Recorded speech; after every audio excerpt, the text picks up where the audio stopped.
This is Mountain Vision.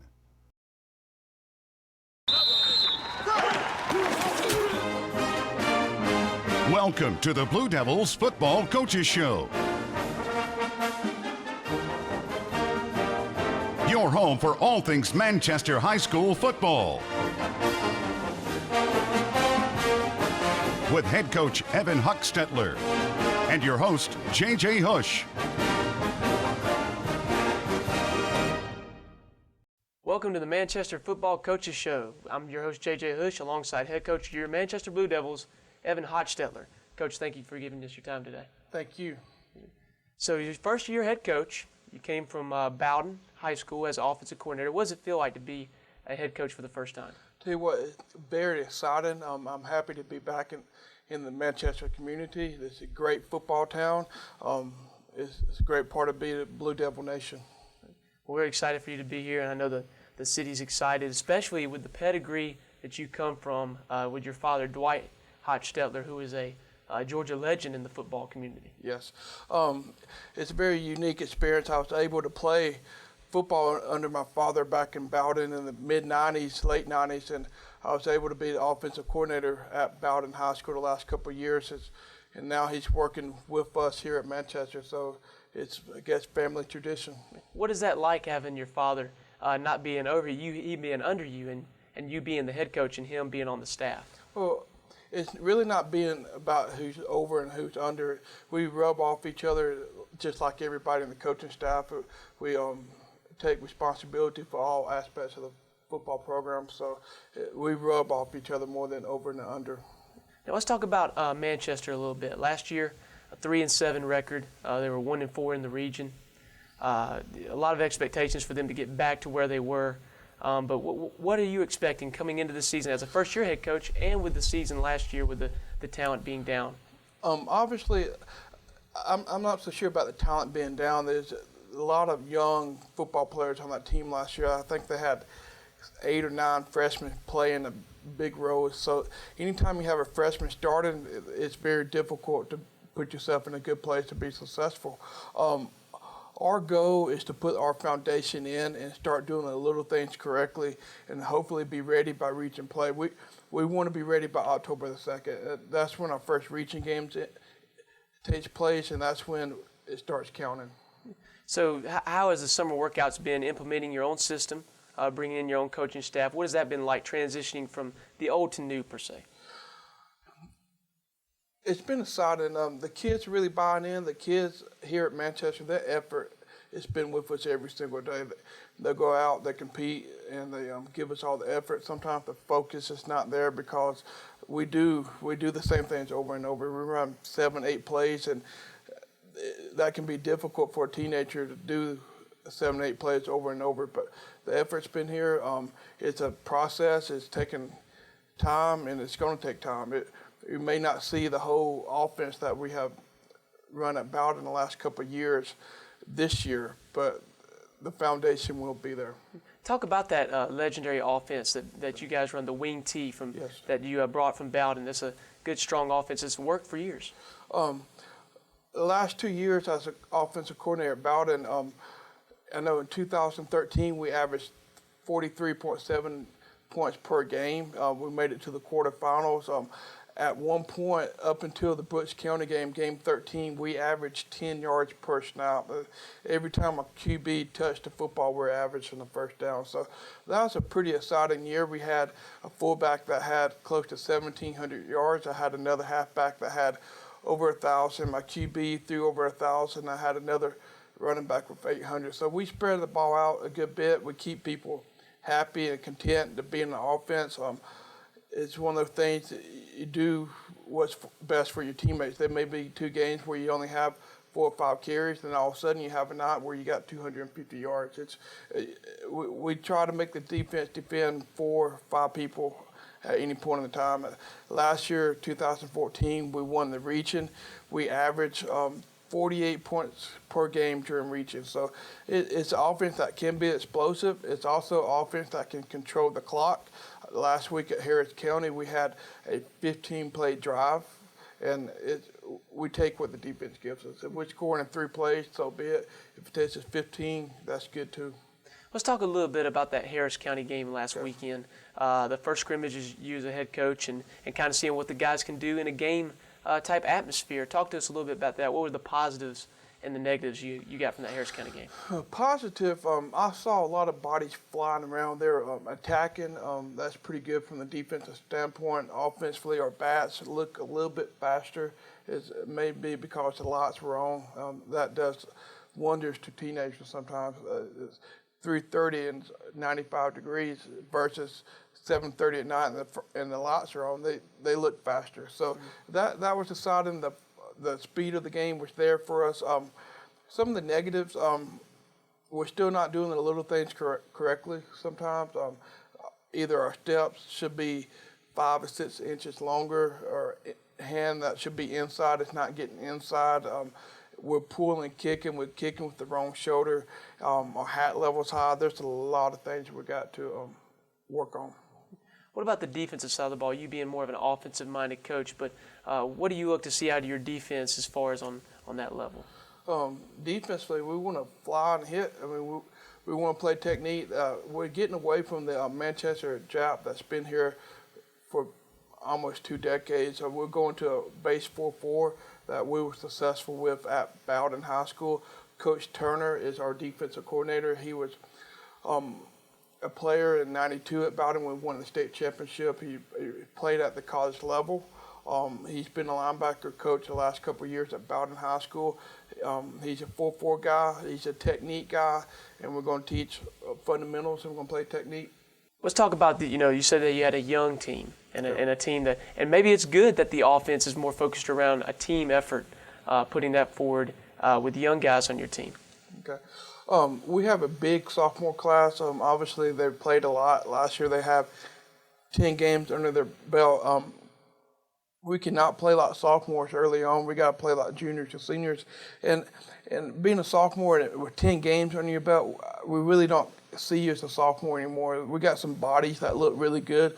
We got some sophomore bodies that look like they should be 17, 18-year-olds just because of the size. And that's a good thing. It's a good thing they got 10 games under their belt, but they have very limited action under what we try to teach. So the sophomores, it's a learning process. Unfortunately, they're going to make mistakes, but we're going to coach them through it, and we're going to be okay. Some of the players that stand out to you so far during this summer, going into the season, who are they and how are they going to impact this team? We have several players. I really hate to single out certain individuals because we give such a team effort. But our cowbell on the offensive side of the ball right now is Anthony Bell. He's a fullback. He's been playing some halfback.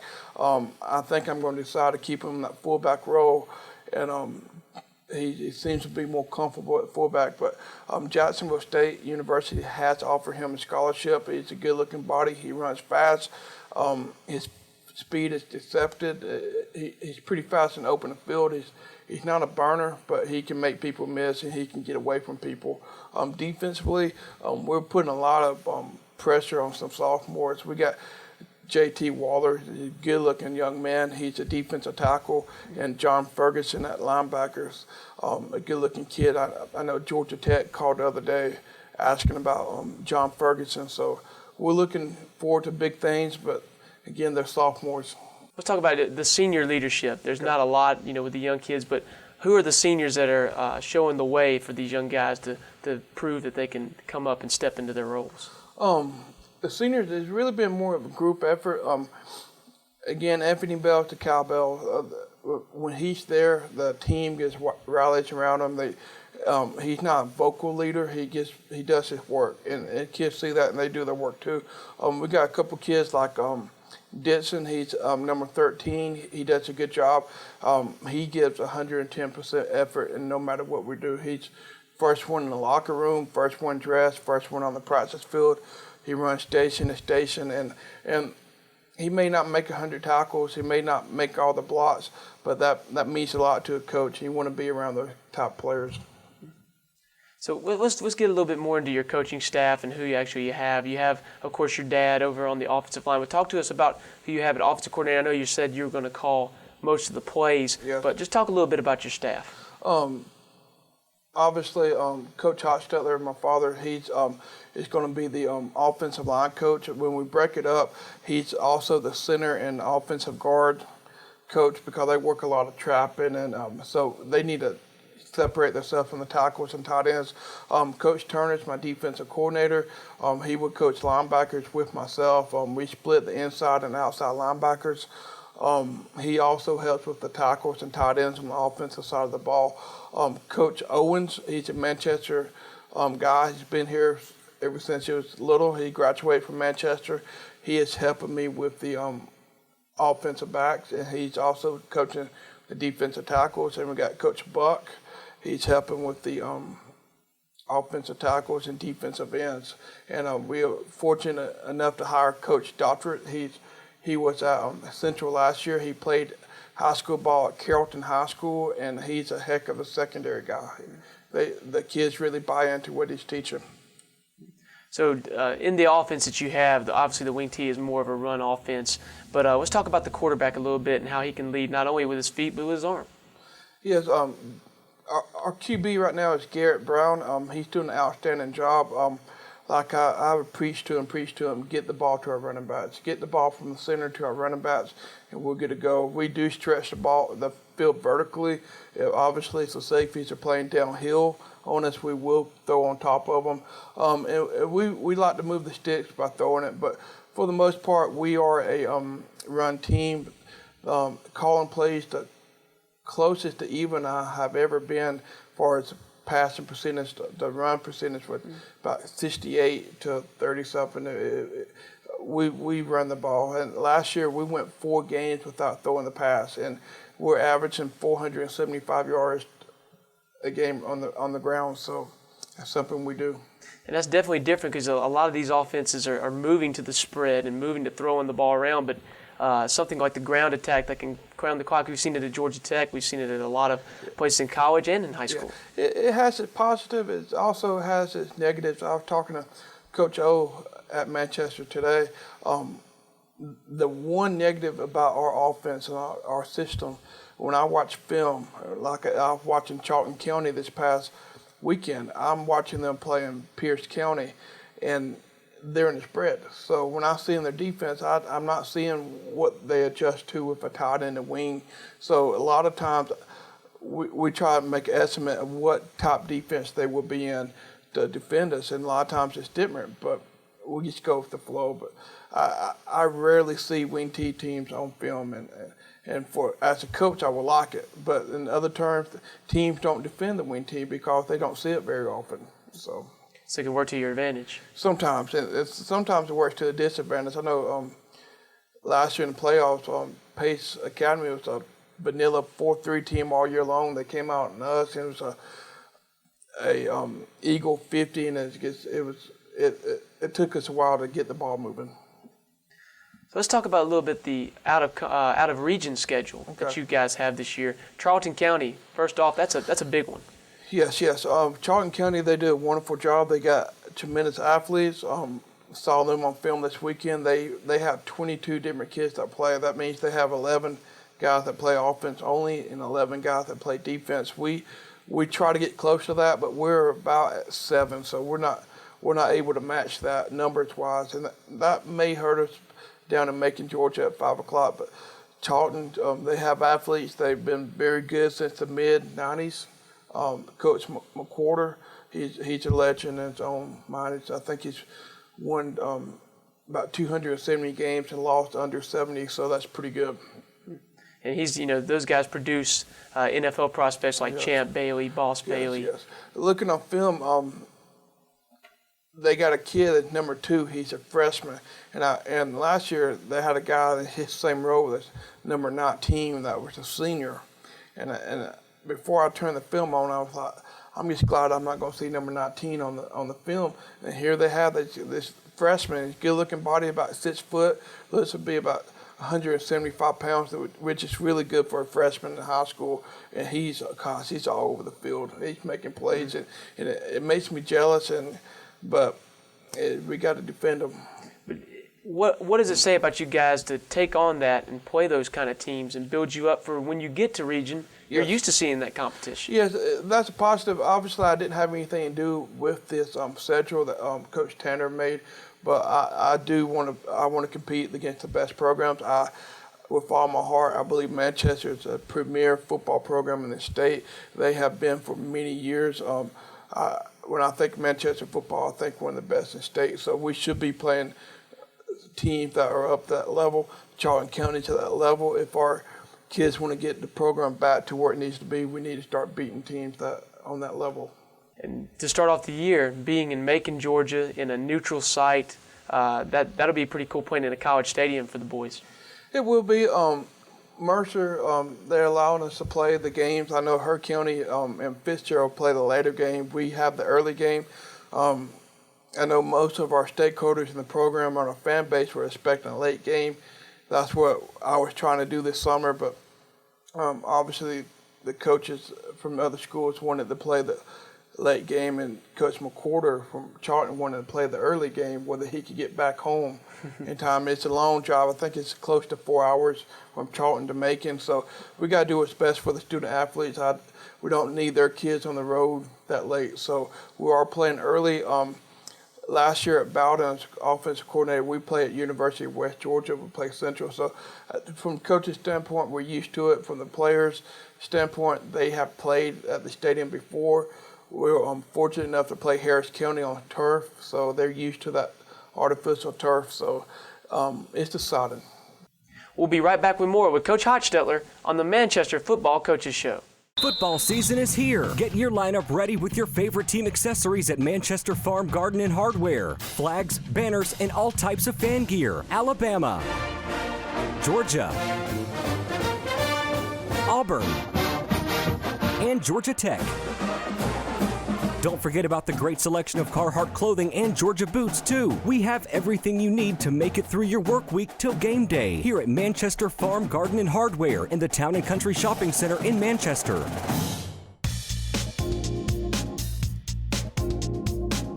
Here at Sun Fashions, we have a variety of all your needs, from half wigs to whole wigs, from lace front wigs to ponytails. We also carry your beauty supply needs. We have your latest fashion in jewelry, handbags, clothes, and shoes. So whenever you're in town and you want to shop around, make it your passion to come to Sun Fashion. Welcome back to the Manchester Football Coaches Show. We're here with head coach Evan Hochstetler of the Manchester Blue Devils. Let's talk a little bit about that first region game on October the 2nd against your former team, the Bowdoin Red Devils. First of all, Bowdoin is the defending region champions in our region. They have a very good football program. They recently hired Robert Andrews. He's from North Gwinnett. He's a defensive coordinator there. He was also the defensive coordinator for Grayson when they won the state championship. The football knowledge is there. They have a couple guys that were on the staff when my father and I were there that are still there. They're very good football coaches. Bowdoin's a outstanding football community. They really get behind the Red Devils. They support the program with money, and they support it all means they can. But from a football standpoint, Bowdoin, obviously, they got a few players coming back. They probably going to have the best offensive, defensive front in the region. They got some big kids, and they get after it. And they got one of the best skill guys in the region with Tay Shepard. He's a running back, and they got a quarterback that can make the offense go in Casey Palmer, but they're going to be tough. I really think Bowdoin and Her County are at the top of the region, and somebody's got to knock them off.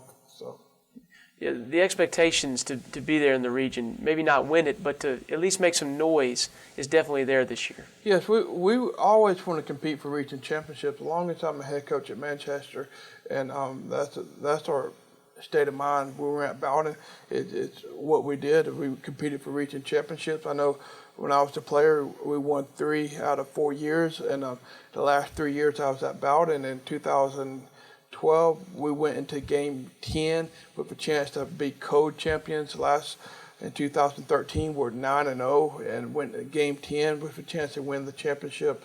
And last year, we did win the region championship. So we always want to put our team in a place where we compete for the region championships. It may be slow coming out the gate with the non-region schedule, but by region play, that's when it counts. And those, like we said earlier, the Charlton counties of the world and stuff like that, to get you prepared for those is going to make you a lot less adapt to lose those games or to compete in those games. We got Charlton County, also have Taylor County. They just had a new hire. I saw an article on auburntigers.com. They had a write-up about some kids out of camp. I think Taylor County's QB and running back were mentioned in that article. That they're really young, they're explosive, and from this part of the state, a lot of people have been talking about them. Obviously, they have some talent in Taylor County. We also play Columbus, which is a bigger school. We play them on Thursday night down in Columbus, so that's definitely going to be a challenge. Let's talk about you more in personal life. Coming back to Meriwether County, you said you've always loved being in this area. So how does it feel to be back and involved in the community? Yes, it feels great to be back in Meriwether County. This place holds a special part of my heart. Obviously, I went to Manchester Elementary School when I was in kindergarten and first grade before we went to Bowden. And my father was the head football coach at Greenville when they won the state championships in '80 and '84. This county's held a special place in my family's heart. When we travel south from Bowden, we usually go to Powell Mountain, and when we come back home, instead of going straight up north on 27, I take my wife through Manchester, Warm Springs, and Greenville. It's a little bit longer, but it's like I said, I want to see the towns, and I'm very fortunate to be back in this county. It's a beautiful area, and yes, and a lot of talent has been here. You know, Manchester has a state championship, yes, and so it's a good talent to pull from. It is. Our goal is get the foundation from all the way from the flag football all the way up to high school and beyond. We want our student athletes to be prepared to go into the workforce, to go to college and get an education. But the foundation can be here. We're going to build on it. But like, you're right, the athletes have always been in Meriwether County. So you said you played for your dad at Bowden. Yes. And you also played college ball. Yes, I did. I did not play college football. I was a baseball player back in Bowden, as well as football. I was on the first Bowden baseball team to go to the state championship. We got beat by North Forsyth in '98, and that was very exciting. But I always enjoyed playing baseball coming on up through T-ball, and I was fortunate enough to be good enough to play at the college level. So. Where exactly did you play? Well, I played at Augusta State, and then I played at Middle Georgia after that. Okay.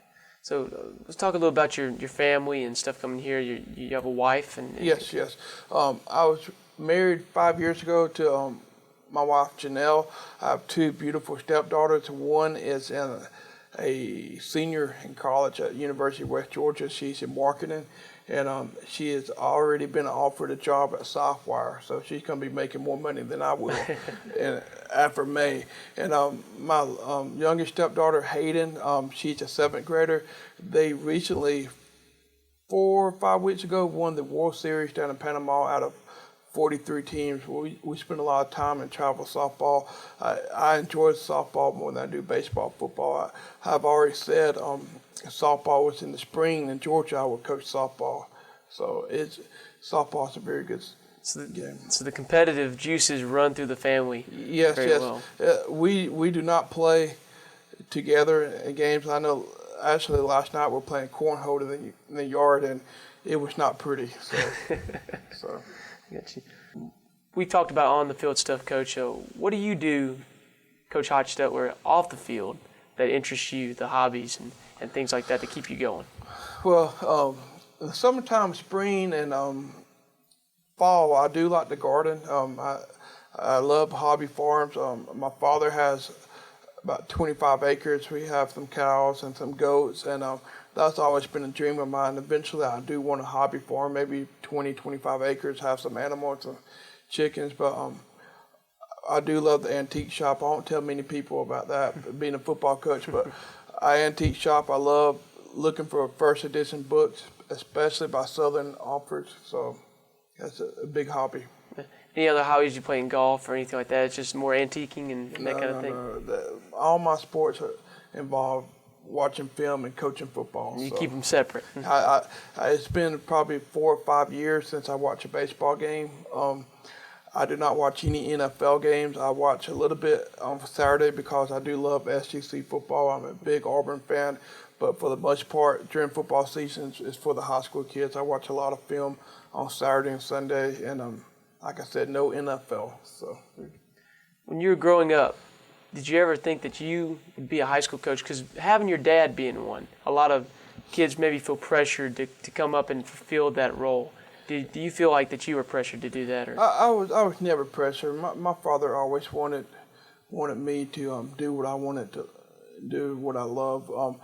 Coaching football and being in education comes easy to me, not just because I may think I'm good at it, but because I've been around educators all my life. I've been around coaches all my life, and they rub off on me on the good ways, and I see some things that I may could be better at. So being in education just comes naturally because I've been around it all my life, and I love to have an impact on kids. It's not about football. It's about being around and helping them become young men. Any brothers or anything like that? Or? I'm the only child. Only child. Yes. How was that growing up? It was nice. It was nice. I told at the banquet they had for my father at Bowden when he retired, and I talked about that being the only child, and I said in the ways I wasn't, because through the years I have gained thousands of brothers and hundreds of father figures, because being around high school football, that's what it's about. It's one big family. Being around your dad during the state championship years and stuff like that, was there anything that you took away growing up seeing that you want to apply to now at Manchester? Yeah, sure. First of all, the work ethic's got to be there. You got to wake up every day and do to your best ability. I mean, obviously there can be some coaches that their abilities are just better. There are some football players they're just better, but you can never maintain what you have done. You got to get better every day. Hearing you talk about your dad and the coaches that you've had in your past, it looks like that you have been a good result, a good image from what they have taught you. Talk about a little bit about bringing up that in your kids. Yes, obviously. First of all, when I talk to my players, I talk about the family atmosphere. I think our football team is the best family in this community. Anything my players need, they can always call me or they come talk to me.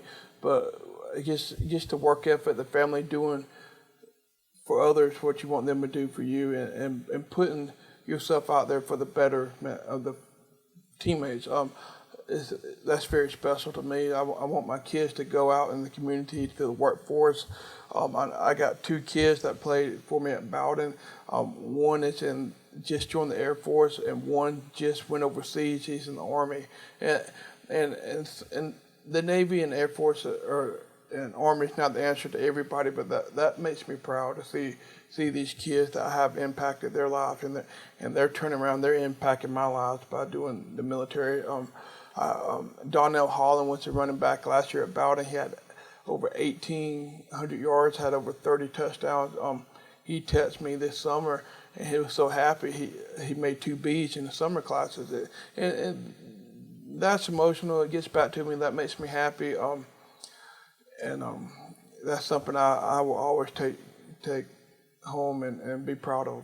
Making a positive impact, and not only them now, but then for the future. Yes, I had several former players when I got the job at Manchester reach out to me and just not so much to congratulate me, but just tell me thank you for for how I impacted their lives, and that they in turn impact my lives. I know for the most part there are several people back in Bowden that they were kind of bitter about this decision I made. That they thought I would stay in Bowden for a long time, and to be honest with you, I was depressed when I first got this job for a couple of weeks because the back home, they were just bitter, and the players back home that I've coached and had a part of their lives, they came back to me and they lifted me up, just like I try to do when they're players. So I'm very fortunate for those kids. Talk about one story that people may not know about you, whether it's a football story, personal story that maybe a little on the hilarious side, the joke side, if you will. My wife will tell you I don't joke very much. I obey the law. She makes fun of me in that aspect. I don't know.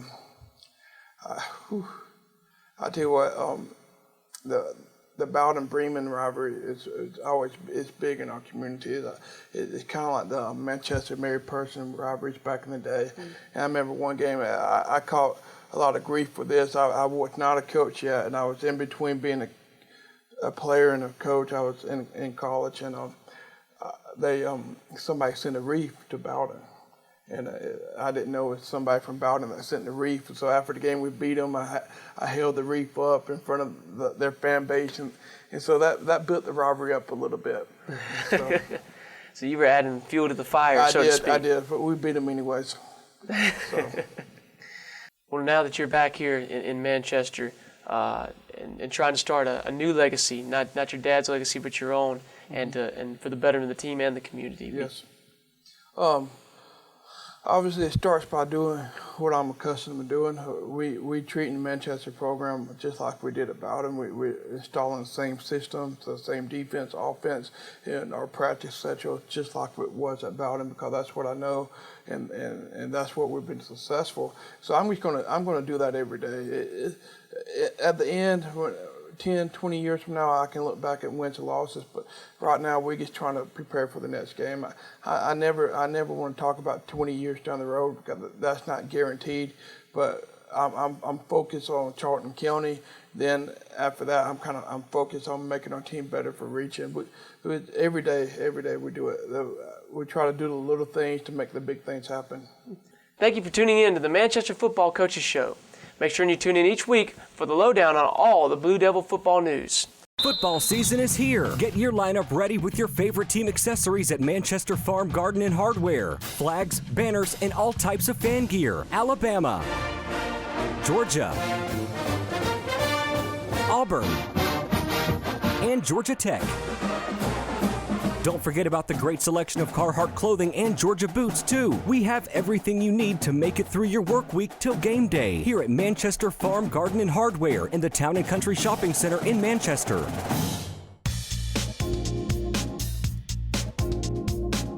Here at Sun Fashions, we have a variety of all your needs, from half wigs to whole wigs, from lace front wigs to ponytails. We also carry your beauty supply needs.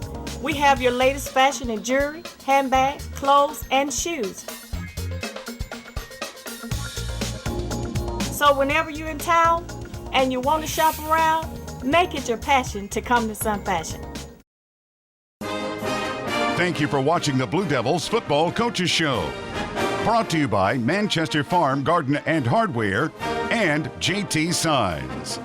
Join Coach Hochstetler and your host JJ Hosch next week as they continue to review and preview all the Blue Devils football games right here on Mountain Vision. This is Mountain Vision.